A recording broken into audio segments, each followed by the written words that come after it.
Isbat zahir itu bukan dari salaf ya. Jadi begini.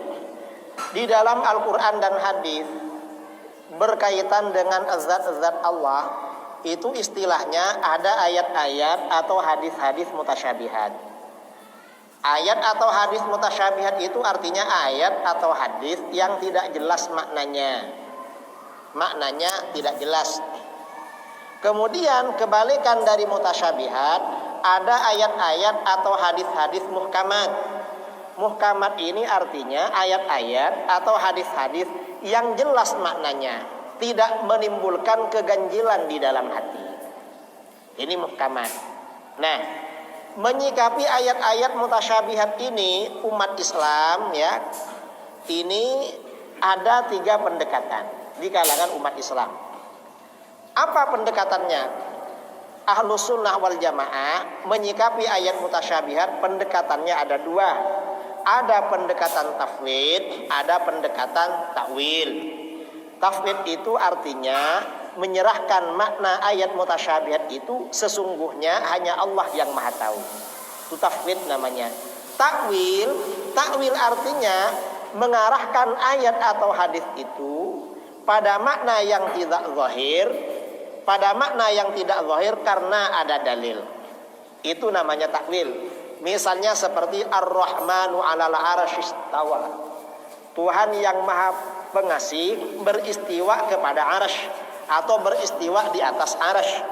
Kalau ulama salaf, mayoritas ulama salaf, istawa itu pendekatannya tafwid. Artinya apa? Hanya Allah yang mengetahui makna tafwid, makna istawa. Istawa ini hanya Allah yang mengetahui maknanya. Ini kalau yang tafwid.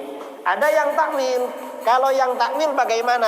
Istawa ini artinya Allah berkuasa kepada arsy. Ini 2 pendekatan. Lalu ada pendekatannya kelompok mujassimah atau musyabbihah yang sekarang diikuti oleh Wahabi. Wahabi menyebutnya ini dengan sebutan itsbat, menetapkan. Kata Wahabi, istawa ini artinya Allah duduk-duduk bersemayam di atas arsy. Ini kata mereka, ini isbat ini pendekatan orang Wahabi. Mengapa mereka menyebut isbat? Mereka untuk menyindir bahwa golongan yang melakukan tafwid atau takwil ini berarti taktil atau menafikan terhadap ayat mutasyabihat. Sebenarnya bukan taktil, bukan meniadakan, bukan menafikan, tetapi bagaimana itu konteksnya menyucikan Allah dari menyerupai makhluk dan menyucikan Allah dari memiliki kekurangan yang disebut dengan tanzih. Sebenarnya itu. Jadi bukan isbat. Isbat itu bukan dari ulama salaf, tetapi dari orang-orang mujassimah. Kalau yang dari para sahabat ya, kalau yang generasi sahabat itu antara takwil dengan tafwid. Ini contoh misalnya di dalam ayat kursi. Ada ayat wasi'a kursiyyuhus samawat. Kursinya Allah itu mencakup langit-langit dan bumi. Kursi ini kalau diartikan secara zahir itu artinya ya mungkin kursi tempat duduk begini. Yang namanya kursi kan tempat duduk. Kursinya Allah mencakup langit dan bumi. Tapi ternyata ada ulama salaf, Ibnu Abbas menafsirkan yang dimaksud kursi di sini adalah ilmunya Allah. Jadi takwil maupun tafwid yang diambil oleh Ahlus Sunnah wal Jamaah itu sebenarnya itu warisan pendekatan yang dilakukan oleh para sahabat dan murid-muridnya. Itu yang kita ambil itu. Jadi kursi aja ini riwayat di dalam Imam Bukhari ya. Imam Bukhari meriwayatkan kursi itu maksudnya ilmunya Allah. Ini kata Ibnu Abbas. Itu yang kita ikuti.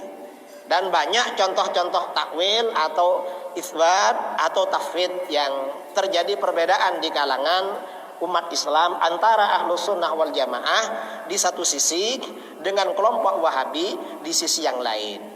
Nah, karena pendekatan ini, maka Ahlus Sunnah wal Jamaah menegaskan ketika menafsirkan ayat istawa itu maknanya 2. Apa? Yang pertama, hanya Allah yang mengetahui maknanya. Ini ulama salaf atau sebagian ulama salaf dan mayoritas ulama belakangan ulama khalaf, istawa itu artinya Allah menguasai arash. Allah yang mengatur arash. Kalau Wahabi mengartikan Allah bersemayam bertempat di arash. Itu Wahabi. Kalau Ahlus Sunnah tidak mau pada itu. Mengapa? Karena Allah maha suci dari tempat dan Allah tidak butuh pada tempat. Itu namanya keyakinan Ahlus Sunnah wal Jamaah.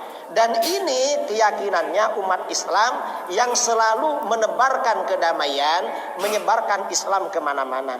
Dan ini keyakinannya para pejuang Islam, termasuk Sultan Salahuddin Al-Ayyubi.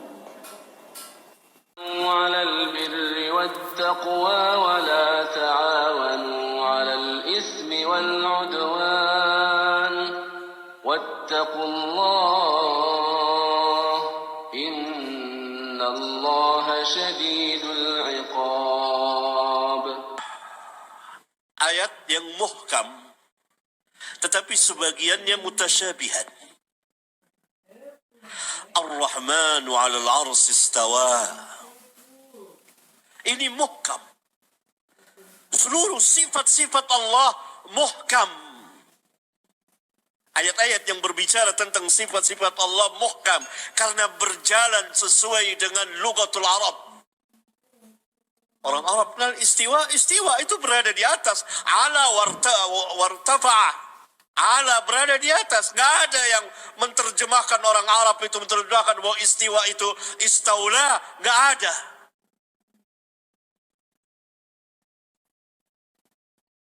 Maka mulai ahli bid'ah, Ja'ad bin Dirham, Jaham bin Safwan, Bishr bin Giyas al-Marisi dan kawan-kawannya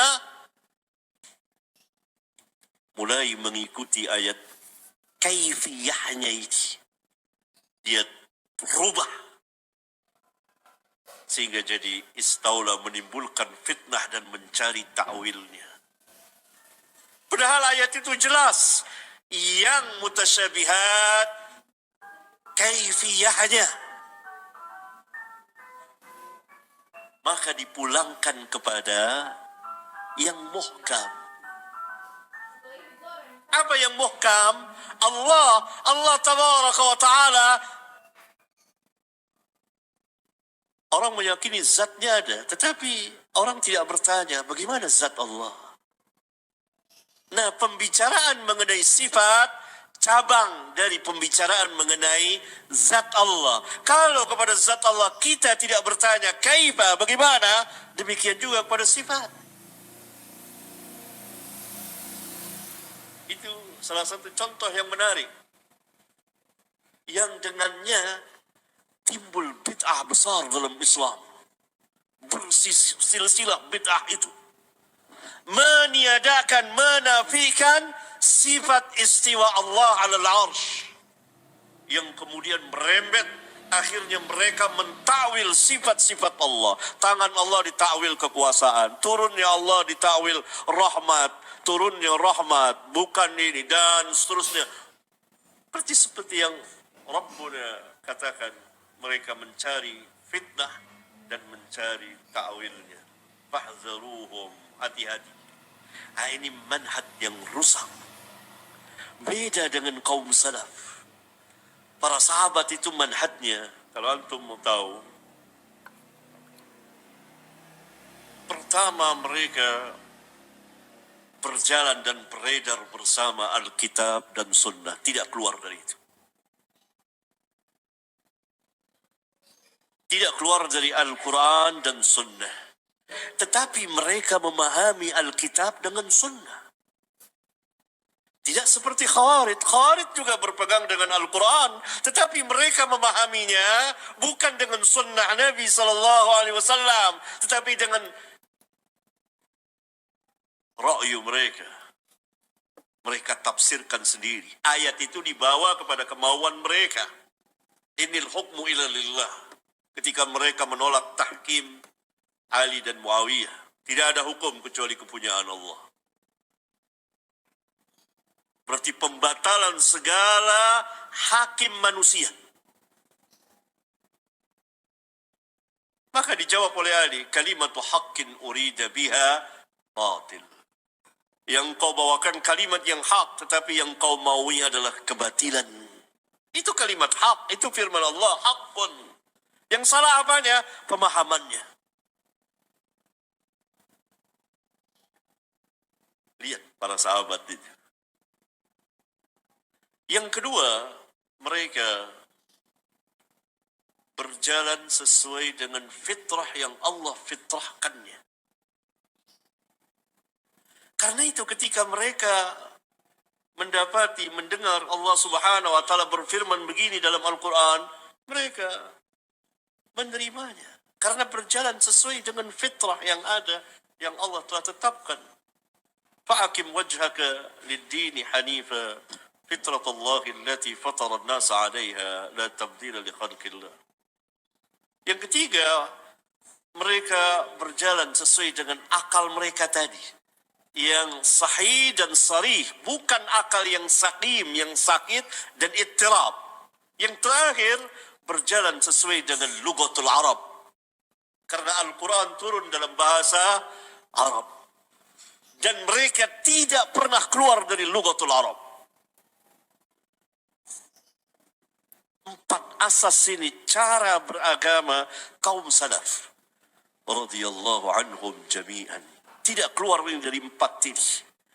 Mereka beredar bersama Alkitab dan Sunnah, tetapi mereka memahami Alkitab melalui Sunnah Nabi yang mulia alaihi salatu wassalam. Mereka berjalan sesuai dengan fitrah mereka. Mereka berjalan sesuai dengan akal mereka yang bersih. Maknanya tidak ada syubhat. Adakah di kalangan para sahabat syubhat? Nggak ada. Yang terakhir dengan bahasa yang Allah turunkan Al-Quran dengan bahasa itu.